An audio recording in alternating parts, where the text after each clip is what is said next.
what's up, YouTube? I wasn't going to keep you guys waiting too long. I was actually trying to work on something. I was having technical difficulties. If you could see me in the load-up screen, I was working on something. Shout out to you guys. Thanks for being here. It's Wednesday. Happy Hump Day. Unfortunately, the chat isn't working properly, so you won't be able to see the chat on the screen. I'll be able to read it, and I'll be able to interact with you guys. If you have any questions, comments, concerns, please put it on the chat. I will get to it. Let it load up. It's going to take a little bit of time as I talk. Okay? I'll get to it. Reminder, UFC Noche is Saturday. We will be doing the fights on the Discord stream live. Show up. I give live commentary. You got to be an MVP. No freebies here. You got to be an MVP. And I'll tell you who's going to win and what we're going to do. Last night was Dana White Contender Series. First fight of the night. A 35-year-old mother looked like she didn't belong in there. She gets tapped out. They tell me she's a black belt. She looked like belt to ass. She looked terrible. In the next fight, this guy from Africa came out to scrap, bro. It was amazing. He came out to scrap. He's got no other skills in him. Just able to punch and get it back up on his feet. I liked it. Very athletic. From the Congo. You know he's packing, at least according to National Geographic. And, found a way to win, and I was happy for him. Third fight of the night. Absolute trash. Yeah, undefeated dude. Or not undefeated dude. A dude who's supposed to win it all. Go out there, he gets a third-round knockout after poking a guy in the eyes 5 times. Shout out to Dana White for saying, yo, man, you won the fight, but I'm not interested. And then we had another guy just quit in the locker room. There was a guy last night trying out for the UFC, and before the fight, he quit in the locker room. He said, fighting's not for me. Fighting's not for me. Took off his gloves and decided not to fight a badass dude in Cody Still. Let me tell you something, man. If you quit and you decide fighting's not for you, you remind me a lot of the haters in my comments. Like, I know they all think they're tough. They all swear they're going to check me in the street. They all swear they're going to give me a piece of their mind when they see me. Dude's as soft as baby shit, man. Ain't worried about nothing. I go through my life just feeling good. Shout out to the UFC last night. It was pretty exciting. And then in the main event, there was a knockout, or at least the final fight, there was a knockout. It was pretty good stuff. All in all, some MVPs won, some missed. It is what it is.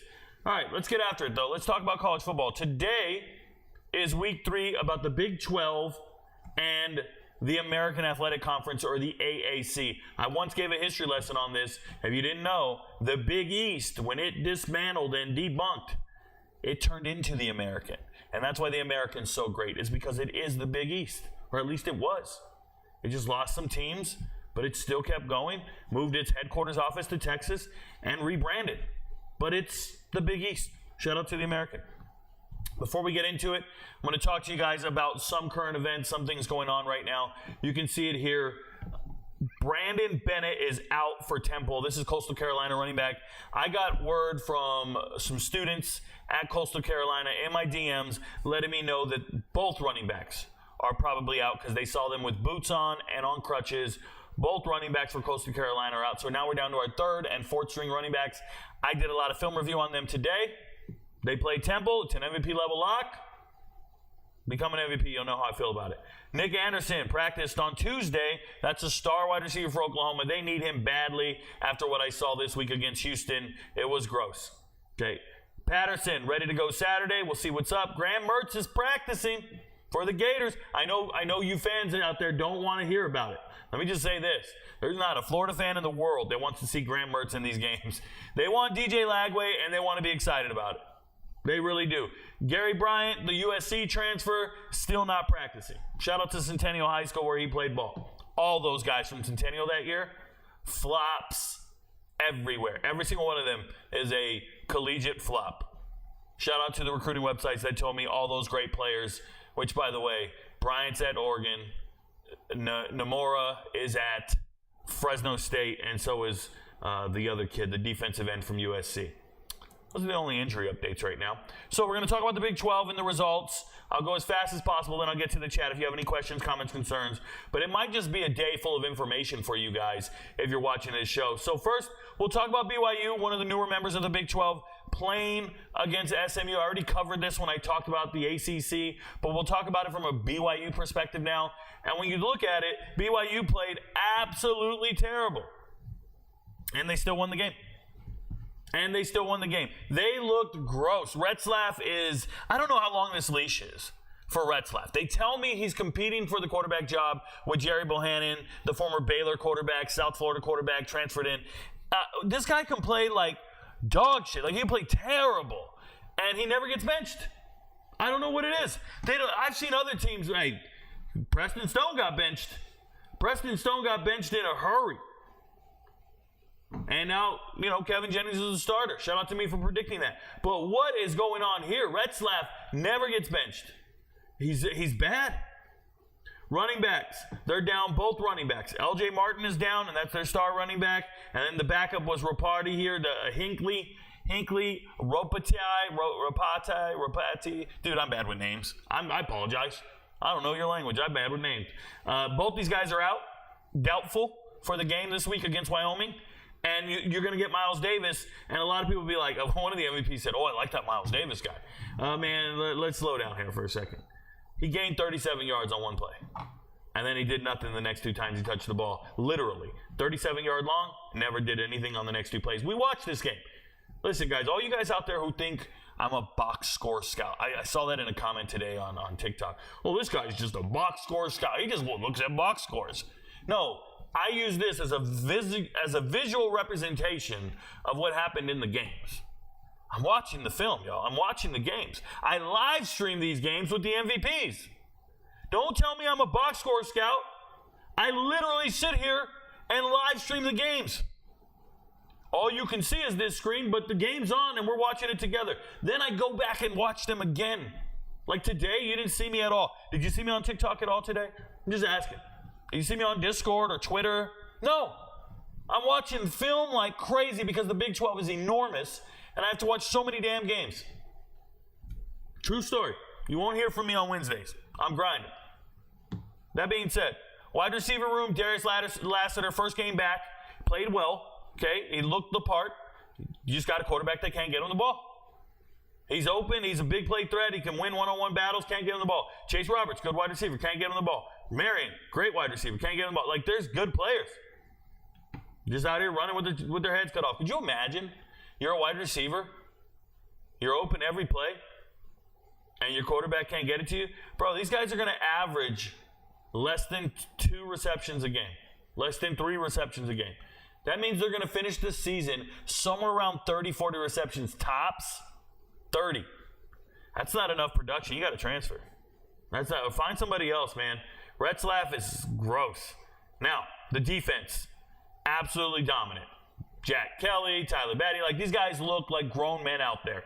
Grown men, and it was a number of players on the defensive front. They made SMU's offensive line look like everybody transferred. Because they did. They made them look like they didn't belong on the same field. It was grown men rushing against little boys. But they couldn't stir up any offense, and they almost lost this damn game. It's pretty scary. So grateful that we won the game. We were underdogs. We still won the game. Covered the spread and won the game. Good stuff. Utah Baylor. First thing I'm going to say is Utah looks like the most dominant front seven in the Big 12. Baylor has a great running back triumvirate, right? They have 3 great running backs. Dominic Richardson, Richard Reese, and Pendergrass. All 3 of them are great. Shut them absolutely down.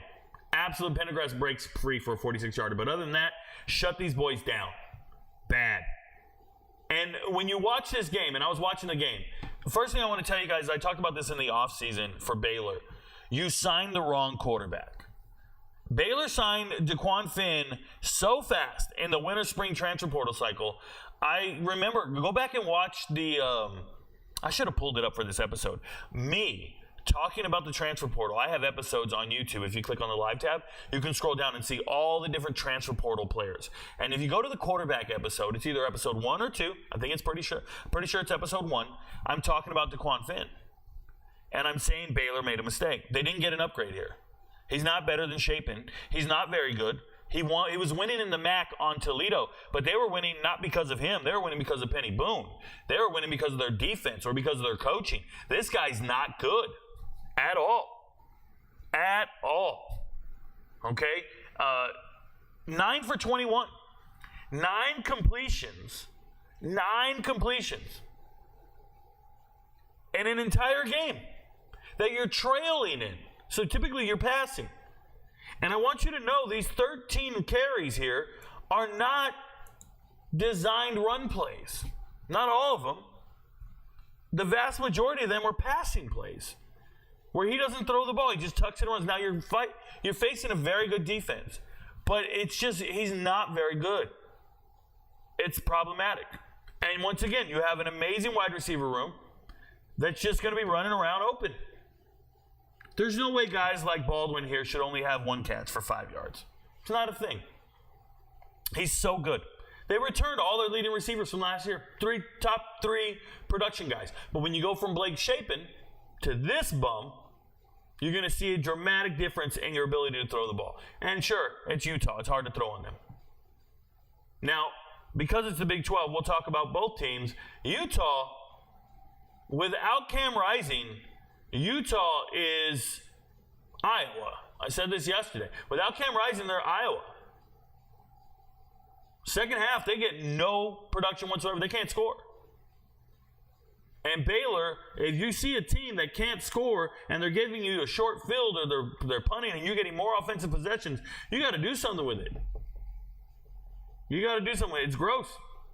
Micah Bernard, a veteran of a running back. If you guys don't know, Micah Bernard has been at Utah so long that he was the corner when JSN went for 300-plus yards in the Rose Bowl. That's right. Micah Bernard was a running back. They had injuries at corner, and they brought in Micah Bernard to go play corner. Third string, fourth string corner. And then he got roasted all game long by JSN. And then every casual fan in the world went, JSN's the greatest wide receiver I've ever seen. And I'm sitting back going, do you guys know he just did that to a backup running back right now? Like, he didn't do that to a backup DB. He did that to a backup running back. Anybody paying attention? JSN never played in another meaningful game in his life and still got drafted because he beat Micah Bernard on every single play. True story. Go watch the tape. Number 2. He wears number 2, or at least he did. Anyways, Micah Bernard leading them in rushing, just a dominant rushing performance. Baylor should be ashamed. Still, this is what I talk about, man. Dorian Singer's not very good. Transfer, USC, Arizona. Oh, conference, we got a great. No, he's not, bro. He's not any good. 3 catches, 12 yards. Not any good. Kuti gets shut down in this game. I don't know what they're going to be doing. Utah's scary if they don't have their quarterback. They tell me he's going to be back. Cam Rising will be back. Okay. Let's see it. Good defense. Take the unders. If you see Utah playing anybody, just check that over-under. If it's under 40, take the under. Just take the under. If it's under 40, take the under. Who's scoring on Utah? Baylor's got a good offense. Like, good players. Ugh. Oklahoma, you look gross. Oh, wait. Oklahoma's SEC. We'll talk about them tomorrow. Let's just talk about Houston. Houston coming back and really impressing. You know what I want to try to do? I want to try to make this bigger so I don't keep looking to the right the whole show. Sorry, I'm doing technical difficulties over here. I have my OBS, my online broadcasting system, I believe it is, station, whatever. I have it in front of me on a big screen, so I'm reading what you guys see on this screen. Long story short. All right, so Houston. Donovan Smith, former Texas Tech quarterback, second year starting for Houston, finally plays the way I expected him to. Only 4 incompletions. He's a dual threat. He can go out there and extend plays and do things, but to see Houston be competitive in this game is wild. After what happened in week 1 to this, absolutely wild. Great coaching job by Willie Fritz, I guess. They could have won this game. They should have won this game. And then Oklahoma, embarrassing. They better figure themselves out in a hurry. Manjack's always open. If you're going to be betting props, Manjack is the guy. They're going to keep throwing it to him. He's always open. There's better receivers, but he's the best one, apparently. They're always throwing it to him. I've told you guys, every single time I talk about Houston, I keep mentioning it over and over and over. The best player on this team is A.J. Halsey. He was one of my top transfers last year when he left New Mexico and came back home. I think A.J. Halsey needs to go to a bigger school. I think he's too good for Houston. And to see him just dominate every single game he plays in, I hope the NFL doesn't try to say he's too small. Because when he's coming out of high school, this was the whole thing. Like, he's coming out of high school, he had like a rope gold chain in his 24/7 pick. And they're just like, yeah, he's not the right size. So he ends up like a 3-star or a no star, and he goes to New Mexico. I don't care about none of that, bro. You turn on the tape, that man's playing football. and he's playing it the right way. A.J. Halsey is him. Shout out to Michael Batten below him. That's the ULM transfer coming in from the transfer portal and just picking up where he left off. He led ULM in tackles. He's doing the same thing just everywhere. These two guys can play, man. Jackpot. Jackpot! Jackpot. Shout out to Danny Stutzman. Follows me on Twitter. Shout out to him. Stop worrying about who you're dating and get focused. You guys got to start winning games and doing it in a more impressive fashion, especially if you're trying to get an at-large bid. Right? Because we're under the assumption Oklahoma is not going to get the auto bid in the SEC. They're trying to get an at-large bid for the playoffs. They better be doing much more impressive than this crap. But I'll talk about that tomorrow. Oklahoma State Razorbacks. All I keep doing is getting messages about how the Razorbacks exposed Oklahoma State. You see the numbers. 416, 232. Huge numbers. But they have a losing pedigree. They have a terrible head coach. And they found a way to lose. On the flip side, Oklahoma State, winning pedigree, winning head coach, found a way to win. Oh, no, Rico. It was 2 interceptions. Or no, 1 interception, 2 fumbles, and 2 missed field goals. That's what it was. Bro, calm down. Because Oklahoma State didn't play mistake-free football. They also had an interception. They also couldn't run the ball at all. Played no other running backs except for Ollie Gordon. They also missed a field goal. And you don't just get to point out the miscues on one side of the ball and not the other. That being said, shout out to Oklahoma State for finding a way to win, utilizing your wide receivers who are all studs, all of them, going out there getting fumble recoveries. And I'm telling you guys, if you don't watch an Oklahoma State football game and you don't really pay attention to Nick Martin, Nick Martin, this is the guy. I think any NFL team that drafts Nick Martin is drafting a Hall of Famer. I think any NFL team drafting Nick Martin is drafting a Hall of Famer. He's the best linebacker in America. Please watch the tape. 4.5 tackles for loss, 16 tackles. I'm watching this man cover more space than anybody. He's a phenomenal athlete. And every rating website and everybody, listen, you heard it here, okay? All the pre-draft rankings, all that shit. They're not talking about Nick Martin. Nope. They will. They will. I promise. Nick Martin pops on tape like a mother flipper. Obi came over with his defensive coordinator, finally coming through 2 sacks in the clutch in the SEC. Congratulations, getting it done. At the end of the day, though, they found a way to win. It wasn't pretty. It wasn't pretty. Former walk-on Gavin Freeman, walk-on at Oklahoma, by the way, transferred over, coming through in the kickoff return department. But I need to see him in the wide receiver department. I need to see them throwing him the ball. I want him involved in the game. I'm kind of disappointed in certain aspects of Oklahoma State. They have a deep running back room, and they're not using it. They keep using this Sissy guy. Sissy can't run at all. No shade to him. He just can't run. He's not it. And Ollie Gordon couldn't get any room. I don't like where we're going here, but they better keep winning. I got an overs bet on them. They better keep winning. Speaking of keep winning, Kansas, I had them winning 10 games, but I told you their offensive line sucked. It didn't matter. They're very uncomfortable. The offensive line was not able to provide time for Jalen Daniels, who looks like a shell of himself. 3 interceptions, career high. They're running the ball just fine. They're moving. They're road grading. They're not pass blocking. Wide receivers are always open. Get Luke Grimm the ball. Lucas Grimm, 9 receptions, 40 yards. Get him the ball. It's tough against Illinois. They have really good defensive backs. A really good scheme. I get it. Get him the ball, man. They got players. Kansas needs to get back on the winning track. They had this game. Pick 6 seals the game. Pick 6 is the deciding factor for me, whether you want to talk about it or not. They still have very talented players. It's just a very soft offensive line. And that lack of depth on the offensive line is going to be a problem in the bigger games. Speaking of problem in bigger games, Arizona beating NAU, that's going to happen. Congratulations. But but man, did they look like San Jose State. That's their coaching staff. And they're taking on, they look like that coaching staff. They look like that team. Noah Fafita plays terrible. They can't use what's his name? Krosky Merritt. They can't use Krosky Merritt. There's concerns about his eligibility. I told you guys about this. Supposedly, he wore the wrong jersey in his freshman year, so they gave his stats to somebody else, and he didn't play. He swears he didn't play, blah, blah, blah. After 4 games, it was no longer him, whatever. Well, the NCAA's not playing that shit, and Arizona doesn't want to have to forfeit these games. So while there's a confusion about it, and there's a discussion and an investigation again, because there was one in the preseason, we're back at it. If you want to know about it, Ja'Cory Krosky Merritt, go do a search on my channel for Arizona Ja'Cory Krosky Merritt. I talked about it, okay? And it's just one of those, I think I put it under transfer portal updates playlist. It's one of those situations where now you lost your best running back. Quali Conley's a good runner, former 1,000-yard rusher, former 900-yard rusher. He knows what he's doing. Kendrick Riscano is the transfer from Ole Miss, young kid, young talent, and he looks like he's going to be all right. Rayshawn Luke, Speedy Luke.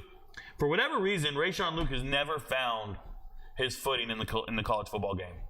Like, it's been 3 years, and I need Rayshawn Luke to be the guy that everybody thought he was. This is one of the fastest players in college football, or fastest running backs in college football, I should say, and never came to fruition, just not getting it done. I don't know. 2 carries, 2 yards, not it. Leading receiver on the team, Quali Conley. I'm watching this game. They can't get the ball to T-Mac. Lominus Craig. They can't do it. It's nuts. They still have some injuries in the wide receiver room. Fine. Romello is still hurt, the transfer from ODU. But Montana Lominus Craig here should be getting more than 1 reception. Keon Burnett, former Servite. He came over with Noah Fafita and T-Mac. He's the high school teammate with them. They're the trio. Them, Jacob Manu, that's 4 dudes, right, from Servite. I think they got 5. But Burnett was the first one to come over. Remember when he flipped from USC to Arizona? This guy's supposed to be clutch, man. He's out there getting 2 catches, 22 yards. This is very disappointing. The lack of production here is disappointing. It sucks because I have an overs bet on T-Mac for seasonal yards. And I want to say it's like 1,100 yards. And he had 300 the first game, 11 here. We can't have this again, bro. We can't do this shit. Okay? Defensively, they didn't play everybody. Like, they were fighting for their lives. Starters are in the game the whole day. I don't like it. Trey Smith, I told you he's going to be a household name this year. Gets a sack. He's a stud. Trey Smith coming over from San Jose State. Great pass rusher. Watch the tape. Great pass rusher. But there's so many guys not coming through in the clutch. So many guys not coming through in the clutch. It's bad. They better figure it out. They've run out of time. Okay, if you're working out the kinks, new coaching staff, new continuity, new this, new that, you run out of time, bro. You run out of time because you got K-State this week. You're in conference play now. Speaking of K-State, they find a way to win. Watching this game back, the only thing I can say to you guys is I still don't believe in Avery Johnson. I still think Avery Johnson can't make a pass that matters. I'm serious. I've watched all the huddle film I can. I've watched every collegiate throw he's made. The fans will tell you he can throw at practice.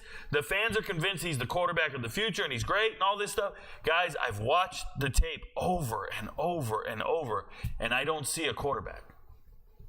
I see a slot receiver. I see a guy who they let get the ball every down. And then I see Julian Edelman. I see a guy who can run. He's shifty. I don't see a quarterback. I'm serious. You better get used to it. Because his leading receiver is going to be his running back on screen plays. Shout out to DJ Giddens. This is what we're doing. We can't throw it anywhere else. It's little screens. Dylan Edwards may be on a screen. Can't throw it anywhere else. Great. And let me say this. The reason Tulane should have won this game is because Tulane wide receivers have an athletic advantage over the defensive backs at K-State. That's what it is. Okay? The second half comeback by K-State is fine. You have a better talented team. But these wide receivers had an athletic advantage over you. When Mario Williams, who we know is just a role player from USC, nothing too special, former Oklahoma USC wide receiver, was touted very highly coming out of high school. But when we talk about real production, Mario Williams is dicing you up. You're missing Will Lee right now like a mother. And Will Lee transferred to Texas A&M, your best corner. You have no other corners that can run with these receivers. I'm bringing this up because I want to know who's going to stop T-Mac this week. Somebody at K-State's going to have to step up and stop T-Mac. Do you have the DBs to do it? I hope you watch a lot of tape on NAU. Hope you watch a lot of NAU tape and try to steal their strategy. Because you weren't stopping these receivers. And that's crazy. Keith Brown is a stud, right? But for me, it's look at this production. Hughes out here getting 128 on you. On 21 carries. They were dominant. With a freshman quarterback, you think Noah Fafita can't do this? Man. Really impressed with Tulane, by the way. Shout out to John Summerall and everything they're doing. But K-State found a way to win. I just think they're the least impressive top 25 team for me. Outside of Oregon, obviously. Iowa State. I called this one. I told you Iowa State was going to win the game. I thought Iowa State's defense is too good. They're going to make it happen. They're going to shut them down. Iowa State, if you follow me on Twitter, I was ranking the top secondaries in America, and Iowa State's in my top 5, and everybody thought I was crazy. It's like Ohio State, right? Who did I have? Ohio State, Michigan, and I think Georgia, maybe. I think I have Iowa State like right there with Missouri. That's how much I really like Iowa State's defensive backs. Jeremiah Cooper, Miles Purchase. Yeah, they got Bo Furrow. Like, they got players, bro. I'm watching tape. I'm like, what? This defensive secondary is amazing. And what do? They go out here and blank Cade McNamara. 29 attempts. And you get 100 yards, bro. You get less than 100 yards, officially. 29 attempts, 99 yards. 2 interceptions. Man, that's an amazing secondary. Great stuff. The problem they have is they have no running backs. Abu Sama should not be the starting running back. I've told you guys this 100 times. He won the starting job because he rushed for 300 yards in the snow against K-State when none of the defenders could get their footing. So when you're on a field and no one else can get their footing, you look really good. Because everybody else is slipping and sliding everywhere, and you're the one with the right size cleats on. Okay. I mean, that's cool, bro. Have you guys ever played football and you're the only one with cleats on and everybody else is wearing tennis shoes? You could cut everybody up. It's happened many times in my life. I'm wearing cleats. Nobody else brought cleats. They just want to play a casual intramural game of football. Let's throw around the pigskin, Rico. Let's do some, let's do the turkey bowl. I go to the car. I open up the trunk. I pull out my detachables. I get down and say, oh, I don't play football without cleats, bro. And next thing you know, I'm cutting everybody up. True story. 5 touchdowns later, I'm like, yo, you guys play football? They're like, well, we didn't take it that serious. Motherfuckers out here in Crocs and sport mode with the little strap on the back. I'm going to beat you. I'm serious. There's real athletes out there. So Abu Sama, he did okay in the snow last year. Ever since then, he's never been good, and he wasn't good before then. And he's still not good. This guy's 3 yards in a cloud of dust at best.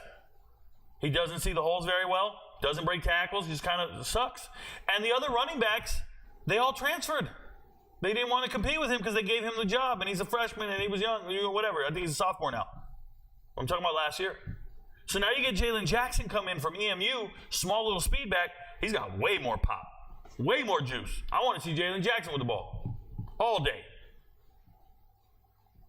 Not Abu Sama. Receivers are still clutch as hell. Receivers coming through. They're great. Love all the receivers. Defense. Verdon. Bo Freiler. Like, these are studs, bro. Absolute studs. Defense is real.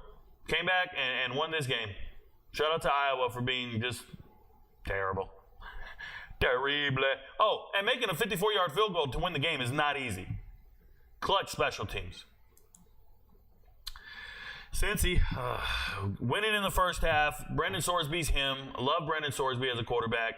300 yards, no mistakes, and they still find a way to lose.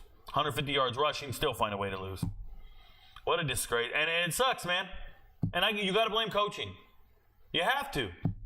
You just have to. You got to blame Satterfield. He's got to take this on the chin. Mays here at receiver, looking great. Royer coming in from Ohio State, looking great. Henderson, a former Florida kid. Everybody looks great. Everybody looks good. Defense played balls out, lights out. Whoa.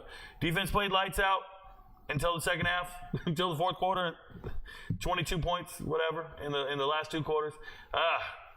Hurts me, man. Hurts my soul. Because I picked Cincinnati to win this game. Rico doesn't know. Rico doesn't know. What I didn't know is that West Virginia played a game. No, I knew they played. They were playing Albany, and I have a lot of respect for Albany. Right? Miles Burkett, if you didn't know, he was the third-string quarterback at Wisconsin last year. He beat out Nick Evers for that third-string spot, and I like him. I like Miles Burkett. When you watch him on tape, that dude's good, man. And he still went for 300 yards on West Virginia. West Virginia not stopping anybody from throwing this ball. Right? They got lit up by Penn State, and we know Penn State wasn't that great. We just saw them struggle with Bowling Green. Penn State lit them up. I think West Virginia's defensive secondary is a liability, and that's a problem for me because I actually like a lot of those players. Aiden Gaines coming in, the kid, the African kid with the K name. I don't want to mispronounce it. The kid, Tarnu, whatever, from Jacksonville State. They got really good players when you watch them on tape. Nothing coming together, man. It's a shame. Good to see Donaldson and White healthy. They got a little injured in the Penn State game, a little banged up. They're healthy. They're still very good. West Virginia's still that team. Cole Taylor, big, tall target, doing his thing. Jaden Bray coming in from Oklahoma State, very good player. Only one reception bothers me. Hudson Clement, always clutch and makes plays. Traylon Ray was a good 6'3" wide receiver last year as a freshman. Want to see his growth this year. So it's nice to see some other guys get in the game. But those are all the big ones that need to come through and play great. Can't have Jaheim White fumbling and losing it. Defensively, Anthony Wilson coming back. This is the transfer from Georgia Southern last year. I think he's a pro. Really good defensive back. Man, they got players, man. There he is. Kokora Tarnu. This guy's a beast. I think he's a special kind of athlete. Absolutely. I expect him to get more playing time throughout the year. Tarnu's going to be the guy. Tarnu's going to be like one of those 6th or 7th round draft picks, and everybody goes, who the hell is that? He's a former JUCO guy. I watched the tape, man. He's NFL. He's Sunday ready. Ty French, obviously, coming over from Gardner-Webb. All-time great pass rusher. Got to get some pressure, some sacks. Got to do something. But, yeah, they'll keep winning. Let's see them keep winning and get it done. Speaking of keep winning, UCF, one of the nation's leading rushing teams. They're running everybody. They can do whatever they want. They rushed for 384 yards in this game. It's fucking remarkable. They can do it, man. They can go out there and run. They got every weapon in the world. Let's see what they do. They play TCU this week. TCU's not a slouch. Josh Hoover played great. You even got to see Ken Sills get in the game. Ken Sills, former starting quarterback for Vanderbilt. Quality backup quarterback, by the way.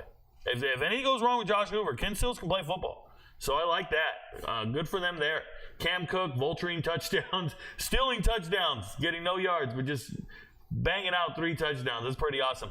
If you watch TCU, they have a very deliberate strategy of giving Savion Williams his Randy ratio. Whether Savion Williams is just dicing up everybody at practice, I don't know, but they only want to get the ball to Savion Williams. Intentionally, like third and 5, Savion Williams. Where is he? They're going to just force the ball to him over and over and over.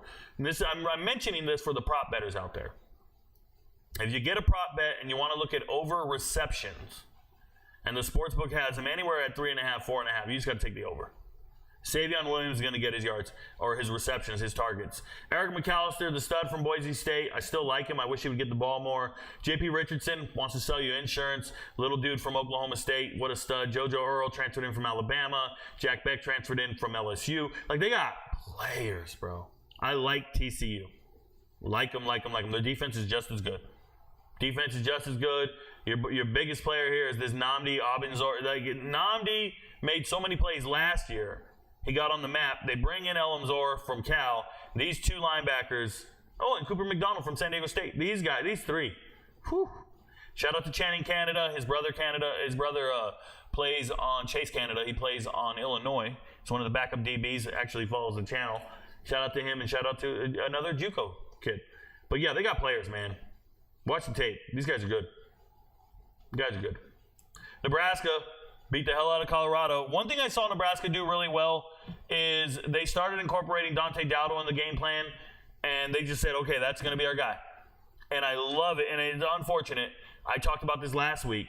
I felt like they needed to wean off of Gabe Irving Jr. Just stop using him. He's not very good with the ball in his hands. He doesn't give you that next level playing ability or style or anything. Just let's get off of him.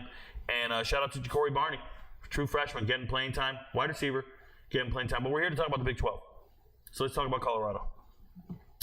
Colorado legitimately looked like, after Saturday, they looked like the worst team in the Big 12. Now, I still think BYU and Houston are worse. But after that, you're really getting subjective. I can't think of too many people worse, too many teams worse. So Colorado's going to have their work cut out all season long. Dallin Hayden's out this week. They tell me he's not going to play. You don't have any semblance of rushing. Remember, this is the third worst rushing team in America, but it really is the worst because the other two only played one game, UCLA and what's wrong with me? Miami of Ohio. And you know those teams are going to run the ball. But when I look here, everybody talks about this defense had a shutout in the second half. And all I want to know is, how does a team with all these professional wide receivers and the best wide receiver room in America and the best quarterback in America, how do they only score one touchdown the entire game? How? The entire game. And it took till the fourth quarter to do it. That means you don't have a good offense. You don't have a good offensive scheme. You don't have all the right parts and pieces. And I just think they're just a collection of individuals. It just doesn't go together. It's not. You ever been to a yard sale? You've been to a yard sale and they're selling board games? I don't know. They're selling a board. They're selling Monopoly or something. I think you open it up and it's missing certain hotels and houses. You're looking for all the pieces. You're missing the race car, the shoe, the thimble. You're missing the wheelbarrow. You're missing parts and pieces. And you just kind of look at it. You're like, well, I don't think I want to buy this. Shit's missing pieces. What about if you were trying to buy Connect 4? And you were missing pieces for Connect 4. You didn't have enough to fill up the whole board. Chess. You're trying to win a game of chess, and you got a queen, you got a bishop, and a rook, but you're missing all the pawns. You're missing the knights. But you keep telling me about these powerful pieces you have. And then every single game, you start with limited number of pieces against another person who has all their pieces. And then what's worse is the person who's moving the pieces. Not only do you have less pieces, but the person moving the pieces isn't as good as the other person. You know what I mean? Like if you're going up against a grand master at chess and he has all his pieces and you show up and you're a novice, but you wear gold chains and a watch and you try to win, but you have less pieces. I hope you guys understand what I'm saying. One guy wrote to me and said, don't worry, we're still cooking. We got all the right ingredients to be successful. First and foremost, I don't agree. If you've ever eaten any amount of food out there and it's missing an ingredient, you can tell right away. What if people put the wrong ingredient on something? Like, you ever eaten a hot dog with cinnamon? I'm just curious. Like, you ever add salsa to a burger? I don't know. Mayonnaise to a steak? Like, if you put the wrong ingredient on something, it's going to taste terrible. If you try to cook with the wrong ingredients, it's going to be terrible. And even if you give me the right ingredients, and I don't know how to cook, it's going to be terrible. You can give me all the shit right now, bro. You can give it to me right now and say, Rico, this is all the ingredients on how to bake homemade cookies. Homemade chocolate chip cookies, here it is. And they're going to give me flour in a bag, sugar over here, some chocolate chips over here. I'm not going to know what the fuck's going on, bro. Because I don't know how to bake. You put them all out there. I don't know what I'm doing. That's Colorado coaching staff. You give them all the ingredients you want. Them motherfuckers can't cook. And they also can't tell if the butter's stale. They can't tell if something's expired. I think they evaluate the players incorrectly. I think there's better players on the bench. There's better players not getting any playing time. I got word today that Omarion Miller wiped out his Instagram. He hasn't played a single down in 2 games, even in a blowout. A meaningful down, I should say. Man, he's out. They tell me Omarion Miller is going to be transferring. San Diego State, back to Georgia, Louisiana. Pick a spot. That's the DM I got today. Colorado sucks, y'all. And Rispris, he's worse at his job than the coaches. He's building nothing. He's unqualified. Tell him I said it. He knows. I talked to him on the phone. I got that motherfucker. He sent me his phone number. Call me, bro. We need to talk. Dude, focus on recruiting. Focus on getting more players. Stop worrying about some dude on social media. That's why you're losing. You motherfuckers worried about clicks and social media? There's not a coach in this world reaching out to the media going, we need to talk. You know how many sports takes I give? I've been talking this whole time for what, an hour? 43 minutes I've been talking about every team. I say one negative thing about Colorado, they calling me, Rico, we need to talk. In my DMs, on the phone. Them motherfuckers, they're so sensitive, bro. I can tell you, we need to fire Neil Brown at West Virginia. We need to fire Tom Allen in Indiana. I can say all this shit the minute I get to Deion Sanders. We need to fire Coach Prime in Colorado. Oh my God, he's racist. He doesn't want this. He doesn't. Bro, I just named 3 white dudes. Illiterate sons of bitches, bro. All of them. The whole crew. Can't get down with none of these dudes. Hope they lose to Colorado State. I walk around with ill intent. I walk around with ill intent with them dudes. Seriously. Sending me your phone number, bro. And hey, and I called him. Sent me the phone number and I called him. And then he blocks me on Twitter. Pussy shit, bro. I'm telling you, just a fat, out of shape, overweight dude walking around. Yo, we got that. We got that juice, player. We getting all them Florida kids. The fuck up. You got a handout coming up from FAMU. Yeah, you built a dynasty at FAMU. And then you magically show up at a Power 5 school. You're lucky Coach Prime doesn't have a fucking clue what he's doing and he's just hired a bunch of unqualified people. That's how you got your job. And it won't last long. I'll still be here. All you dudes will be unemployed. I'll still be here. Speaking of unemployed, Joey McGuire's on his way, bro.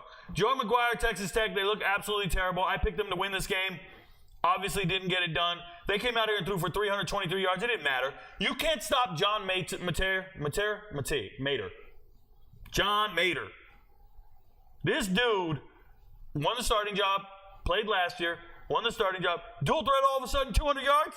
He rushed for 200 yards? You're embarrassing. Wayshawn Parker's the freshman I was talking about. Stupid fast. Wayshawn Parker is a true freshman, probably the best one in America as far as production. Like, he needs to be an FBS All-American, freshman All-American. That dude's a freshman All-American. Wayshawn Parker. He's a weapon. Washington State needs weapons. They got one. He's a beast. I hope Washington's ready for him. And Mater's a dog. D-O-D-A-W-G. Dog. That being said, we're here to talk about the Big 12. How embarrassing, or how upset would you be if you were Cameron Valdez and you're the backup running back? The starting running back gets 30 carries a game. 30! And he's out, and you think you're going to get the lion's share of the carries, and they make you split carries with Cameron Dickey, who's a true freshman. I like him.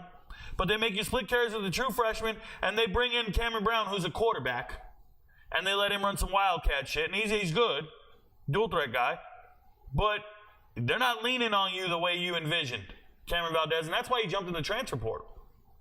They don't like him, bro, and they're just going to keep airing it out. And listen, man, if you can't find a way to win, they got 4 receivers better than anybody I've seen. Like, they got Joshua Kelly, the bee's knees, Caleb Douglas, the Florida transfer. By the way, Joshua Kelly, Fresno State, Washington State transfer.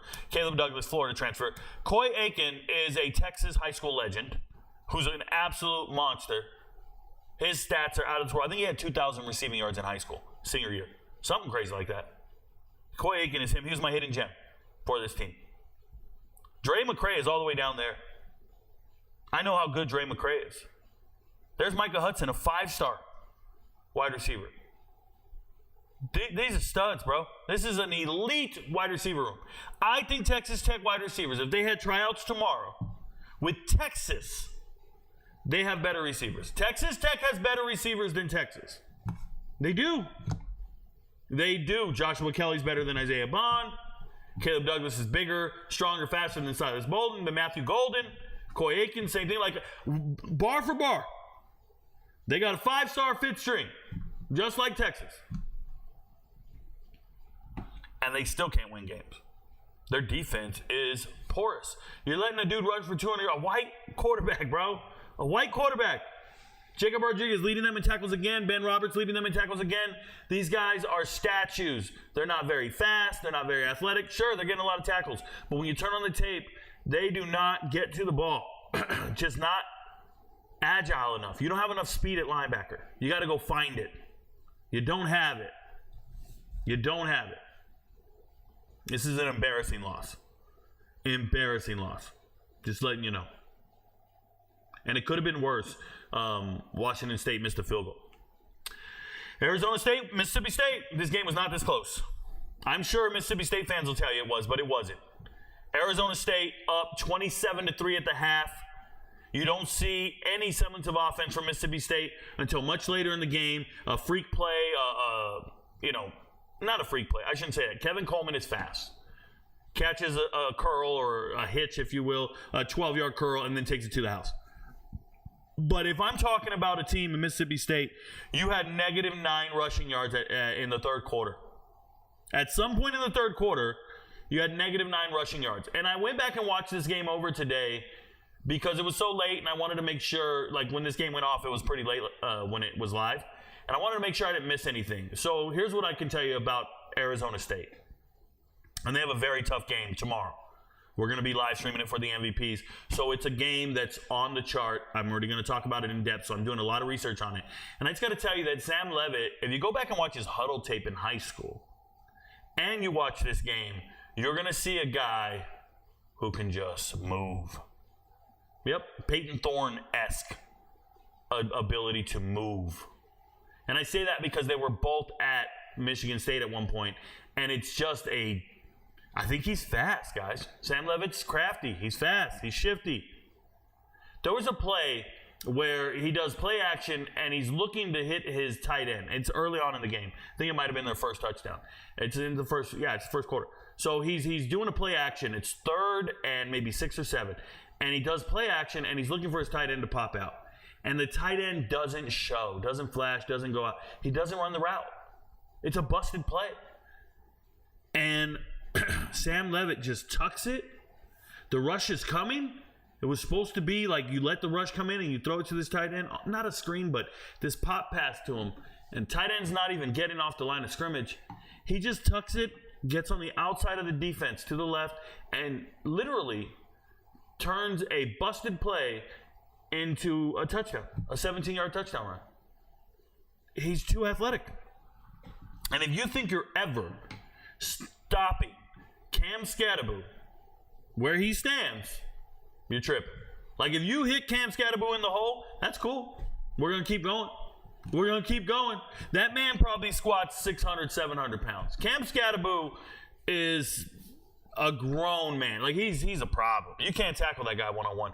And what's crazy is if you go back and watch his high school tape, Cam Scatterbo in high school rushed for 2,800 yards his senior year. No FBS offers. Nobody gave a shit. He was playing high school ball up in Northern California.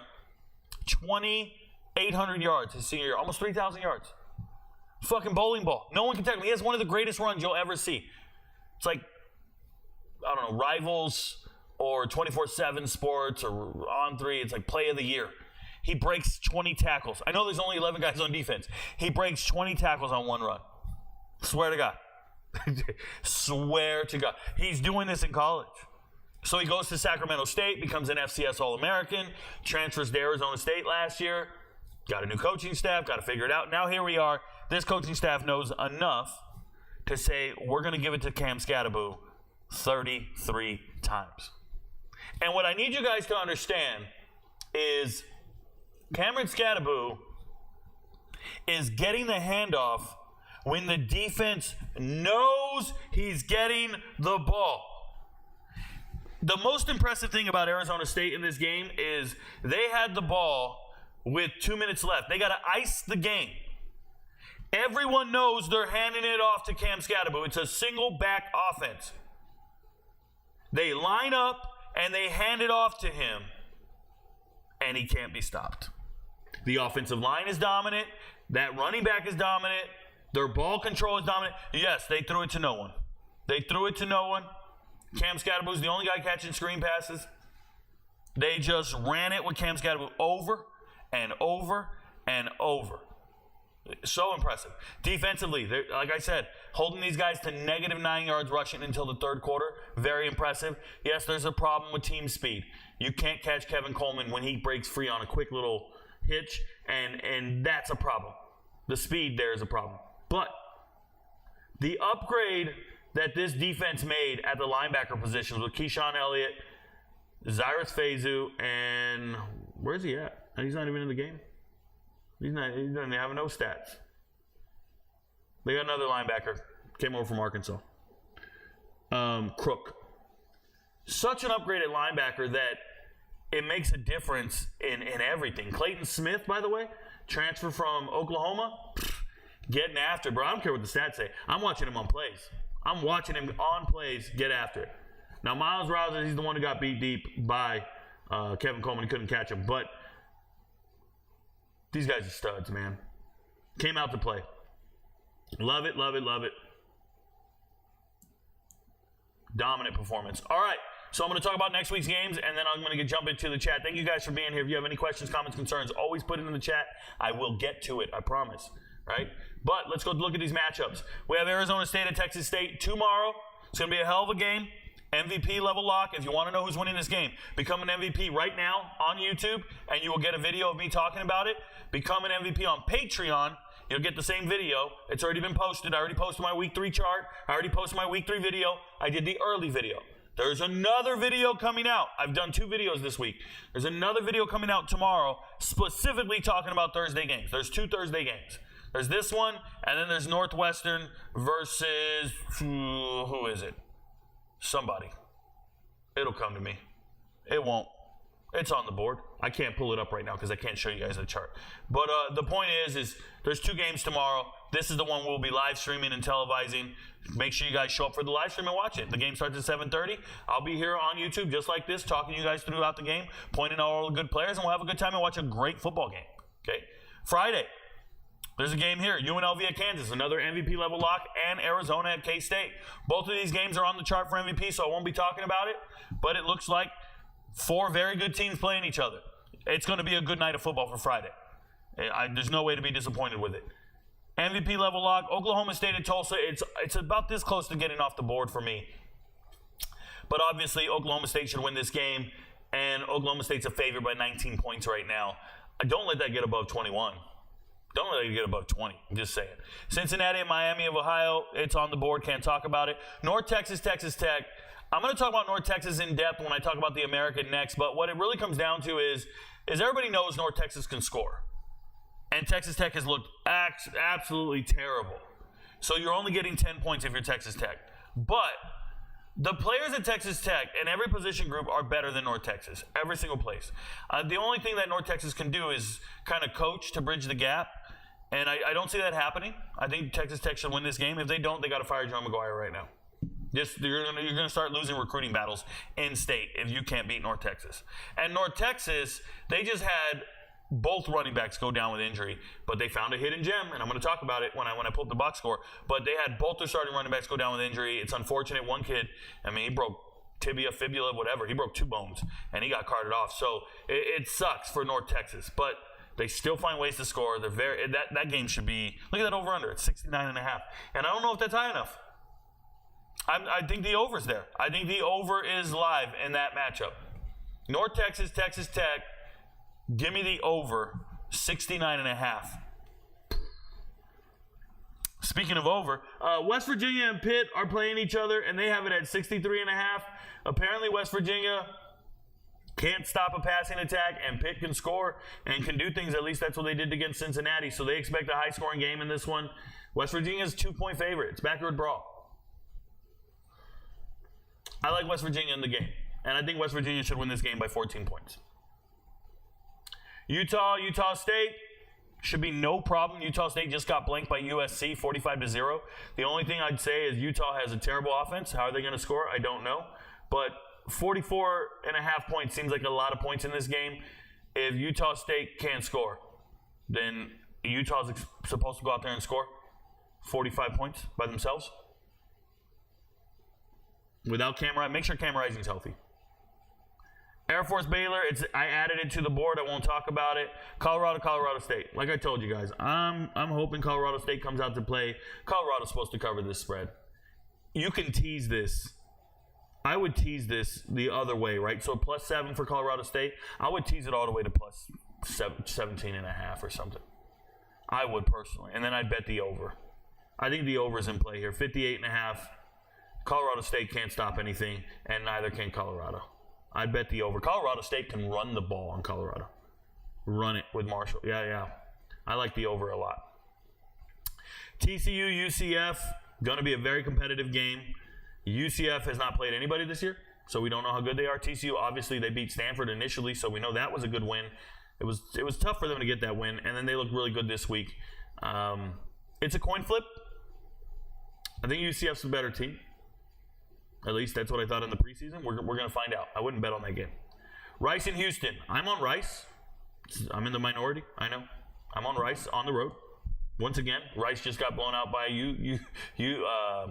Sam Houston to start the season. So what am I talking about? Rice finally hit on all cylinders. I'm going to talk about it when I get to the American box score. And then BYU, Wyoming. BYU's out there, 2 running backs, so the line makes sense. It's now grown to 11. It started off at 9.5. A lot of people are jumping on BYU for this at 9.5 because their defense is so good. Wyoming looks terrible. New coach, everything looks bad. So BYU's getting this bigger spread. Just careful. I don't know how BYU scores anywhere. I just don't know how BYU scores. So be careful. I actually like the under in that game. It's 40.5. I like the under in the BYU-Wyoming game. I probably should add that to the chart. I'm going to write that down. I think that's going to be the play for that game instead of the spread. BYU under, and then I'll do like an alternate. I would personally do an alternate and buy it down. I would take BYU to win this game by 2.5, and then take the best under you can get to get it +100. If you know what I'm talking about, alternate spreads on. Let me show you guys. I'll do one for you guys on film here, so everybody understands what I'm talking about. Let me do that for you real quick. It's the last game on the card. So what I can do is I'm going to drop this in here for you real quick. I'm going to show you what I do when I'm manipulating these things. If you're an MVP, you know exactly what I'm talking about, or at least you should. So let me show you. We're going to scroll down here and get to the BYU game. BYU Wyoming. Going to go to more wages. And in here, you're going to get an alternate spread and alternate total points. Now, some people tell you don't do this. Those people don't do this for a living, I promise you. They just talk like that. They talk like they do it for a living, but they actually don't. I do this for a living. So listen, alternate spread. So I think BYU's winning the game. but I don't trust their offense. So I think BYU's winning the game, and it's a -2.5, meaning they're going to win by at least a field goal. And it's -440, so that might be a little tough for you, right? Tough for you to swallow. You could go -6.5. And the reason you want to go 6.5 is it's a touchdown at that point, right? And it's -220. So let's just do that one, the 6.5 and 220. But you don't want to bet it to -220. It doesn't feel real good, just betting it straight across and all this. So then you come over here, and I'm telling you the under's in play, right? So we're looking here, overs and unders. The under's in play. Wyoming can't score. BYU can't score. So if the under's in play and we want to see a good under, we go here like this and we get it to as close to 100 as we can. So it's 46.5. And now that's what I would bet on this game is BYU 6.5 and they're under 46.5. This would be the play for this game. I'm actually going to write that down and it'll be on my prop chart. So I just gave that one away for free. But that's how I feel about BYU, Wyoming. Okay, under 46.5, and I have to add it to the chart. But I do this with a lot of games. I kind of find a number that I'm comfortable with, and then I work from there. If you think you have two explosive offenses, then you go ahead and you take the over. But lately I've been betting the unders, and unders statistically have been hitting at about 64% compared to overs. So just out of sheer consistency and math, you should put an under there and hope for the best. Okay, anyways, that's the Big 12 matchup. So before we get to the American, I'm going to jump to the chat. Thank you guys for being here. I unfortunately can't show you guys the chat, so I'll just read it to you as I see it. Thank you for being patient. Thank you for interacting with the show. If you're watching, I appreciate you. What happened to my chat bar? Well, that's never good. Let me do this and pop it out. Said, pop it like it's hot. Pop it like it's hot. All right, here we go. Lewis Henton, Roll Tide Roll. Good to see you, brother. Thank you so much for being here. It says top chat. I want to see all messages. Bear with me. There we go. JT Stevens says, T-Mac is going to do work Friday. Against K-State? I would imagine so. Martin says, Rico, I know this is not an SEC show, but please explain what happened to Kentucky. Martin, Kentucky played another SEC team? There is literally no reason for me to talk about that in this show. I'll see you tomorrow. I won't talk about that right now. Memphis dropped another W, and my life is yours. The Tactical Orange. Tactical Orange is saying if Memphis beats Florida State, his life is mine. We'll see, brother. Armin says, good to see you, Rico. Great hit for the MVPs on BYU plus 11.5. Why do you think that BYU can't find a better quarterback than Retzlaff? Oh, well, they tried. And they probably do have one. I think they have McKay Hillstead, the transfer from Utah State. They have him on the roster. He just doesn't know the offense yet because he came late in the transfer portal cycle. I think he came after, if you guys don't remember the story, in the spring, after the spring transfer portal cycle, BYU said, hey, we're going to go with these two quarterbacks right here. We feel really good about Jerry Bohannon and Retzlaff competing against each other. So they went with this, and they went the cheap route. They didn't want to spend any money, so they're going to go with these two dudes. And they said, we're not going to sign anybody out of the transfer portal. Very next day, McKay Hillstead, a complete true freshman stud out of Utah State, hits the portal. And BYU starts looking around going, this is a local guy. We can land this dude. And they sign him. So I think he's the best quarterback on the roster, and they're not using him. It just sucks. Remember last year, they had the Keaton Slovis. Played well until he got injured. This is what they got, man. There's nothing I can do for them. They need to do something. There's better quarterbacks out there. Seth Hennigan is the effing GOAT. Yes, he is. Shout out to Memphis. I love Rock Taylor. Okay, you love men. Got it. I love Rock Taylor. He's a good football player. Preach, Rico. Thank you so much, Sports Bites Podcast. I appreciate you for being here. I've done an interview with Sports Bites Podcast. He's a Oklahoma guy, if I remember correctly. I've done an interview on his show. Shout out to him. Kairos MMA says, I rewatched your TCU wins total video, and you said something about really profound. Converting wide receivers to linebackers when mentioning their recruiting misses, and more importantly, Marcel Brooks. Dude got burned at linebacker and got a sack against Stanford. Kairos, if you guys slow down, let me say something to my fans right now, to my followers. If you guys slow down and watch the futures videos and take pretty good notes, and then go back and watch these games, you're going to think I'm a mother flipping prophet, bro. If you start doing it like this right here, where you're taking notes on individual players I was talking about, you're going to know why I love my stuff. You're going to know why I love my content, why I rock what I rock with. Like anytime somebody's like, yo, Rico, I love your videos, man. I hear it all the time, right? I look at you like, yo, bro, that's cool and everything, but I love my videos. I watch my videos more than you do. I watch them back. You can ask him. I'll be driving. I'll have one of my videos playing. I just like to hear myself talk, bro. I just listen to it, especially one where I really knocked it out the park, where I got the prediction right 100% over. Oh, man, I'll let that shit play. It's like if somebody says, oh, you look good. Like if a girl compliments me and she says, oh, you look good. I look at her like, I know I look good. I didn't leave the house. When I look in the mirror, I think I look good. You feel me? Like if you don't have an unhealthy amount of self-confidence, you'll never make it in life.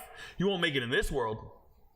So, yes, thank you for going back and watching all the old videos, but you're just going to see a bunch of gems, a bunch of knowledge. You're going to see some misses too. That happens. And when everybody says, oh, look at the miss. You know, I got 4 very, very public misses. And those are the ones people talk about. If you think about it, I give sports takes every day. Hundreds. And the only ones people talk about are like 4 of them. In the last 2 years, you just hear the same 4. So what does that tell you? We're getting it right all the damn time. I say we, it's just me. Well, it's not just me anymore. Woo, woo, if you didn't hear. I should have started the show off with this great news. Nobody's watching. 31 people watching this deep into the show. Today, my LLC got approved. RicoKnows LLC got approved. Shout out to the beautiful Kim Jones. She made it happen. Shout out to my accountant and whoever else talked about it, and we got after it. But I am officially my own company.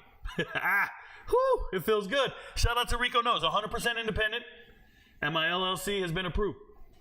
Pretty good stuff. Shout out to the state of Georgia.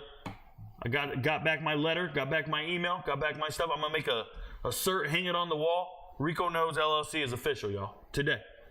I should have probably mentioned that earlier. I feel like $1 million, y'all. I'm pretty close. Nonetheless. Jack Evans says, when will he? I need an explanation. Martin said, Jack, when will he? I need an explanation. I don't know what you're talking about. You got to write stuff in full, complete sentences by the time I get to it. Retzlaff needs to join DJU at the local recruiting office because football ain't it. Fair enough. Think tomorrow. Okay, cool. I had a feeling that OK State would win the Big 12 this year. Carla Jenkins. It's a pretty solid feeling. Arizona to win it all. LaWayne Harris, congratulations. Sports Pipe Podcast says they are down 4 starting offensive linemen and top 3 wide receivers. You didn't have to tell me who you're talking about. I know who you're talking about. You're talking about Oklahoma. I don't care that they're down 4 starting offensive linemen and top 3 wide receivers. I don't care. You're playing Houston, who got throttled in week 1, and you should have wide receivers on your bench better than anything they've seen. That's the reality. That's the type of depth you need to have on offense. Now, when I watch a guy score 3 touchdowns week 1 and then come out the next week and get 3 receptions, like you're just not utilizing your game plan correctly. But we're talking about a room that had so many running backs, and then out of nowhere, there's no consistency in the running room. Salchuk, where is he, bro? This is a room that had transfers starting at other places. Tawee Walker, Majors. Like, guys left, and they're starting at other places. You had so many starters in that room. I see nothing. Very, very underwhelmed from that offense. I think it's a departure of an offensive coordinator, and everybody's ignoring it. I think it's a departure of continuity in the coaching staff. Yes, offensive lineman being down is a problem. They went and attacked the transfer portal for offensive linemen, and I told you, I thought they signed some pretty substandard offensive linemen. At least 2 of them. The other 2 I was impressed with, but the North Texas kid, not that good. I watched tape. Not that good. Whole nother conversation. Kairos MMA says, free that man, Krosky Merritt. I think he's lying, bro. I think he's lying. Spontaneous Combustion says Cam Ward is winning the Heisman. He's not in the Big 12 or the American. Nemo says, with Cam Rising, Utah has to be the best Big 12 team right now. With Cam Rising, without a doubt, they look very good. Rising can't stay healthy. Correct. Big 12 can have 2 teams in the college playoffs this year. I mean, I need to make this very clear. Who's eliminated from the playoffs? Teams with 3 losses are eliminated from the playoffs, as far as I'm concerned. So nobody's really out yet. Even Florida State can run the table and still go to the playoffs. Nobody's out yet. So let's just calm down. Big 12 could have 3 undefeated teams. I don't know. I haven't looked at the schedules. Just calm down. Which matchup is intriguing in the Big 12 this weekend, in my opinion? In my opinion, Big 12 matchups this weekend that is intriguing. I mean, the 2 big ones that stick out to me are Arizona State and Texas State, because I want to know, is Arizona State real? And then Arizona K-State. Arizona, welcome to the conference. You're getting a Big 12 brand. Let's see what's up. It's going to be a contrast in styles, but let's see what's up. And so those 2 really stick out to me. Really. They really do. The Collywood hype train came crashing down. I don't know what that means. Are we talking about Colorado? I thought that Texas Tech would be better this year. Stop going for it on 4th down. Just punt the ball away. Joey McGuire, this is a guy who's probably not a good head coach. It's unfortunate for me to say that because I actually like him as a positions coach for sure. And I like the success the first year. But ever since then, it's just been problematic. And it doesn't look good. And I know they have a good offensive coordinator. I know they have good wide receivers coach. I know they have good quarterbacks coach. I know they have good position coach. Like, I know the pieces. Know all the coach. They've been so successful everywhere. Joe McGuire might be the problem. Micah Hudson is a Team Mahomes player too. Oh, is he? Congratulations. He's a stud. His tape was stellar.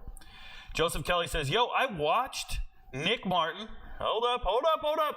Play this weekend, and I see exactly what you've been preaching for the longest. Thanks for educating your followers. Yeah, man. I'm sold on Nick Martin all day. Congratulations. When you watch a football game and you just stare at one guy, you get a lot of information about that guy. That's what I do with every single player. Cairo says, Cam doing all that for ASU and them not giving him a touchdown to show for it is a crime, is a war crime. Well, yes, Cameron Scatterboom not getting a touchdown. I want everybody to be careful with that. I saw, and I'm going to talk about it with the MVPs, the anytime touchdown props in the Arizona State, Texas State game, the big ones are Cameron Scatterboom and Ishmael Mahdi, and it's like, yeah, pay attention. Ishmael Mahdi has 1 touchdown this year. For whatever reason, these star running backs, man, they're getting all the yards in between the 20s, and they get to red zone, they give it to somebody else doing other things. But shout out to Cam. It's all good. Yo, what's up, Rico? Keep doing your thing. RicoKnows. Thank you so much. I appreciate you. Edwards, Wilkerson, and Hankerson all have more rushing yards than Colorado's whole team. They need to trash them on Twitter. Hey, I've been trashing them. I've been posting it nonstop, and the only guy I left out was Edwards. I've done everybody else. Wilkerson, Hankerson. Hell, Alto's not even being used at Arizona State, and he'd be 3rd in rushing on Colorado right now. He'd be the 3rd leading rusher on Colorado right now, and he's not even being used. It's bananas. Okay, see you tomorrow. Okay, Martin. Thanks for the West Virginia analysis. No problem, Forrest Weber. You know, it sucks, man, because I really like them. I want them to play great. I'm a big fan. But fandom can never rear its ugly head in my analysis, just to be real. The UCF running back room and offensive line is scary, but I like TCU's front 7. So TCU's front 7 is not their strength. Their linebackers and their DBs are. So the fact that they have a weak defensive line is a problem. But I just think UCF is sneaky good. And people are sleeping on UCF coaches. UCF's got really good coaches. Hell yeah, Rico, congrats. Time to save on some taxes. Thank you so much, Breaking. Last year was tough, and that's exactly what that led to. Shout out to that. They need Trayvon Dunbar. There you go, Martin. All right, I'm going to talk about the American. Thanks for being here, guys. Let's talk about the American, and then we'll get back to the chat. If you have any questions, comments about the American, please put them in the chat, and I will get to you guys. Please be patient. Let's rock it. So, American, first game, South Florida. Competitive with Alabama for 3 quarters. Everybody was surprised. I'm not. You guys know the deal. I like Byron Brown a lot. I like South Florida's defense a lot. It's one of my favorite things in the group of 5. Among all the defenses, I really rank South Florida pretty high. Let me see if I can pull that up for you guys and show you the rankings I had in the preseason on South Florida. It should be popping up here shortly. I just clicked on it. We'll see when it comes out. There we go. Let's go to the American real quick. I got pop-ups from other things. But if we go to the American and you look at South Florida, you see this defense right here? I had them the very best defense in the American, South Florida. I think it's so good when you go look at everybody and you're only looking at defenses. 64, was it 64 for South Florida? It's Toledo, Colorado, that's kind of funny. Wake Forest, Maryland, Minnesota, Purdue. To give them rankings near Power 4 teams is nuts. It's ahead of Northern Illinois, which I really like. Washington, Illinois, UCLA, Duke, Cal, Arizona State. Like, it's in this area, South Florida, and not down here with all these other trash teams. I think South Florida's defense is really good. Really good players, if you will. And, whoa, that just happened. Holy smokes. Apologize.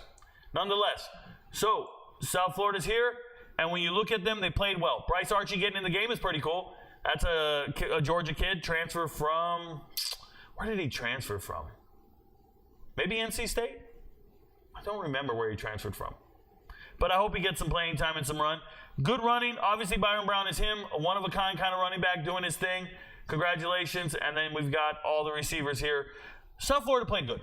And then they fell apart in the fourth quarter, and it looked like Alabama of old. People better be careful. Alabama doesn't look as dominant as they should. 28 points in the fourth quarter is great, but it's not that good. It's just not. They should have won this game more dominant, and they didn't. South Florida's bridging that gap, and not with Alabama. They're bridging that gap with Power 4 teams. Byron Brown's always going to have them in a team. I like South Florida. Tulane, balling. I already talked about it. I already went in depth on this. Shout out to them. Love everything Tulane did. Came out here, played their best football game they could have, and they should have won the game. And it sucks. You don't win. You get so close and you don't win. Doesn't matter. Memphis beating Troy. Congratulations. Shout out to Memphis. They're still 2-0 now. Seth Hennigan, I think they played kind of passive. Seth didn't open it up all that much, which is concerning to me. But they're still doing their thing. Mario Anderson taking over on the ground. There's some injuries in this running back room, and now they got to use DeRosas here, the transfer from UMass, and I don't like that. Cam Sutton's out, and he was going to be the guy, but he's injured. I think he's done for the year. Cam Sutton being done, you're looking for other running backs, and they don't have them. So now you got Mario Anderson, and you got to ride him. Mario Anderson's good. Led South Carolina in rushing last year. Former All-American Division II Newberry. He's good. But Demir Blankumsey, Rock Taylor, these are mismatch nightmares right here. This is what you got to rely on. These three dudes, you got to go to war with these three dudes. And they got to try to beat Florida State this week. Elijah Herring here. We got some guys with a lot of SEC experience. Elijah Herring leading you in tackles. Remember, this is a young man that led Tennessee in tackles last year. Memphis is a good team, bro. Memphis is a good team. They look the part. They passed the eye test. When you watch them, they look like a good team. Look like a Power 4 team. And Troy's going to have a tough year. I predicted that before the season started. It's unfortunate. Army's new to the American. Army's new to the American.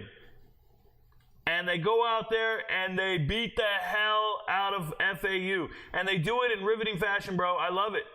405 yards rushing. They couldn't handle this white dude, Noah Short. It's crazy because Kanye Udoh is the best running back on this team, according to me. And Noah Short looked like a superstar. FAU couldn't handle Army. And I don't blame FAU. They don't practice every year trying to stop this offense. They don't know what this offense is about. They don't have any experience trying to stop Army. Army's new to the conference. They don't have a clue what they're doing. No, it's bad. Shout out to FAU. Army coming through, bro. Coming through like, that was hilarious. Charlotte. So I want to talk about Charlotte for a second, and I understand they lost this game to North Carolina. They actually backdoor covered the spread, and it made me look like I don't know what I'm talking about because I said North Carolina was going to cover the spread of 22 points, and it didn't happen. But listen, they have an injury at running back here. Teron Kelman, their speed running back, and they even throw him the ball sometimes. Does he not have any here? He did have some in the earlier game, but he gets injured, so he won't be playing this week. He's out. They're going to have C.J. Stokes. That's a Michigan transfer. He's back, okay? Hassan Wilson is the guy for me. Both these guys are South Carolina kids, by the way. Hassan Wilson's the guy that needs to get more carries. They need to get more production out of these guys. But here's the X factor here. I told you guys Max Brown looked terrible. And when I make assessments, it's based upon the starting lineups.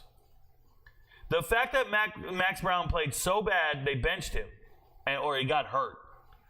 And they brought in Deshaun Purdy, who's a true freshman. I have no film on. This is how I missed this lock. Deshaun Purdy comes off the bench, throws for 2 touchdowns, and moves this offense and sparks them. And now Deshaun Purdy's going to start this week against Gardner-Webb. And it's just, I can't predict that somebody's going to get benched and the backup's going to come in and play better. Can't do it, man. There's parts of my job I am incapable of doing. It's happened to us before where I say this starter's so bad, Logan Smothers, for example, and he's so bad he goes out there, he gets benched, the backup comes in and wins the game or covers the spread. And that's what happened here against North Carolina. It's a damn shame. And I also didn't cover it because North Carolina missed the field goal. That would have covered it as well, and they missed the field goal. So it's stuff like that. You just can't. The read is right. I'm getting it right. Nothing. On the flip side, hey man, Charlotte's trying their best. They're trying to find players. Jarius Mack is killing it in receiving. Nobody else is open. But whatever. Charlotte's a poorly coached team. Hoping Purdy does something. He looks a little nice, man. Looks pretty. He's a Baltimore kid. Maryland kid. You got Navy. Navy beat the hell out of Temple. Temple sucks. They're in the American, by the way. There's Navy. 2-0 now. Navy's 2-0. They end up winning this game. They don't give up any points until a touchdown until the fourth quarter. Forrest Brock still plays terrible. 2 interceptions. They can't get any semblance of running going. Their offensive line is the worst. If you got a chance, just never worry about Temple. They're never covering the spread. I think that Vegas is being too nice to them every single week. They're the worst team out there. Temple's the worst team. And here we go. UTSA shows up and plays the worst game of their life. I watched this. I don't think UTSA is any good this year. And I know nobody wants to hear that. I don't think they're any good this year. Losing Frank Harris, they lost enough good receivers. There's just nothing there. They have DBs that people talk about, like Denver Harris and other defenders. They have linebackers that transferred in from Alabama. Who's that muscle-bound kid? What's his name? Not Brevin Randall. Oh, Kendrick Blackshire, yeah. Cyrus Dumas transferring in from New Mexico State. There's Denver Harris. Like, when I watch the tape, man, I want to say something. These guys suck. They suck, man. There's this little guy right here, Chris Dawn. He's nobody. Chris Dawn is nobody. Not one of the star receivers on this team at all, and he goes for 150. Chris Dawn takes like the smallest little pass and goes to touchdown. DB's right there, just doesn't make the tackle, and he's gone. It's nuts, man. It's bad. Bad football for UTSA. And they looked, they beat Kennesaw State to start the season. They didn't cover the spread there either. Kennesaw is not very good, and they were competitive. I don't like it. UTSA looks like they're going to be terrible all year. And then Texas State, G.J. Kinney and them boys doing their thing. And the underrated thing about Texas State is Texas State in the Sun Belt? I can't be talking about them, right? Texas State is Sun Belt. I'm tripping. Yeah, we're not talking about them until tomorrow. UTSA sucks. East Carolina, finding ways to win. Wild that they're finding ways to win when Jake Garcia is throwing 4 interceptions and fumbling. And this is the second game in a row where he's had a number of turnovers and just not very good. Don't like anything about him. His running back room is good. Rajah Harris is carrying the load. Jake Garcia has the longest leash I've ever seen. How do you not bench this guy? He's got 7 interceptions this year now. 2 games, 7 interceptions. You're not benching him. He was in a quarterback battle. He's just a walking turnover. Absolutely sucks. And the only thing that's saving them is ODU's offense is just, ODU's offense sucks. It's the only thing saving them. Jake Garcia, you won't win a lot of games, ECU. Not with Jake Garcia throwing all them interceptions. 7 in 2 weeks. It's enough for a whole season, dude. Tulsa, finding a way to lose when you're winning 17-7 at half. It's sad, but it's the reality of the situation. Tulsa's not very good. I love Kirk Francis at quarterback. He plays well. He's got himself a target, and Benjamin got it. They're not getting it done. Didn't come through when it mattered most, and Jalen Raynor just proved to be the best player in this whole game. Jalen Raynor just willed his team to victory. 2 touchdowns, rushing for over 70 yards. Just get the ball to Jalen Raynor every single time. That's Arkansas State starting quarterback. That'll be for tomorrow. Talk about embarrassing. This is a feather in the cap for ULM. And this is a UAB talk right now. But ULM, Brian Vincent, the head coach, if you guys don't know the backstory, he was the head coach at UAB. He was the interim head coach, and he took him to a bowl game 2 years ago. And they should have hired him. All the players wanted them to hire him. Hire Coach V, hire Coach V. And UAB said, nah, we're going to hire some NFL quarterback. So they go and hire an NFL quarterback, Trent Dilfer. And they don't hire Brian Vincent. Brian Vincent goes on to be the offensive coordinator in New Mexico last year. And then ULM needs a new head coach. And they know better. They said, we're going to get this guy that has Southern ties, knows how to recruit these states, knows how to recruit in the Sun Belt. We're going to get a guy who knows what he's doing down here. And they get Brian Vincent. And see that Taven Curry dude?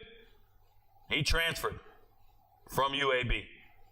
You had him on the bench behind Isaiah Jacobs, behind Jermaine Johnson last year, Jermaine Jr. And you got a true freshman running back showing up. These guys just went out there and took the life out of them and made Jacob Zeno look bad. And Jacob Zeno's a good quarterback, and he didn't look good in this game. Watched the whole game, just sat there just smiling because I had ULM coaches, I think it's not coaches, but staff, graduate assistants reaching out to me on Twitter saying, Rico, we're going to surprise people this year. We're going to surprise people this year. And obviously, I took ULM under 2.5 wins. They're already at 2 wins. I'm screwed. I bet money on this. They're out here. They beat UAB and dominated them. Speaking of domination, here's Rice. Looking exactly like I thought they would. This is important you guys do this if you're gamblers, okay? Understand how great Rice is. I thought Rice was amazing in the preseason, and then they came out and got blown out by Sam Houston. And then this week they looked the way I expected them to look. 69-7 over a team that won in week 1. Understand, Texas Southern has beat Prairie View.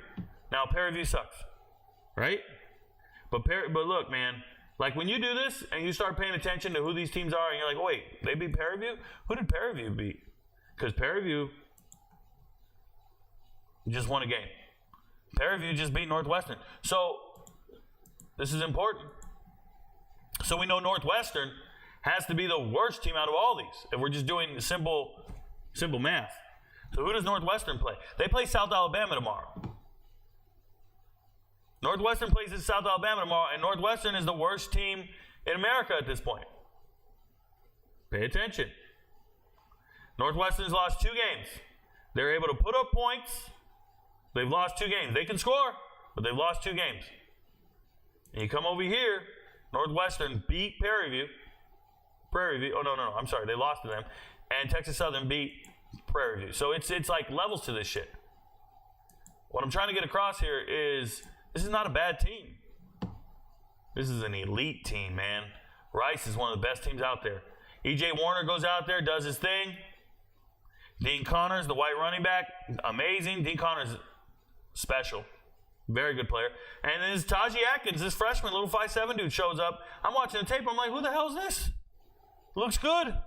Kind of jittery. I got to go back and watch his huddle film. Coleman Bennett's the guy I want to see more carries with. Coleman Bennett's my guy. Transfer. Bucknell. Good player. Receivers, Matt Sykes. That's a UCLA transfer from 2 years ago. Stud. They got figured out, man. I like Rice. Hope they get it done.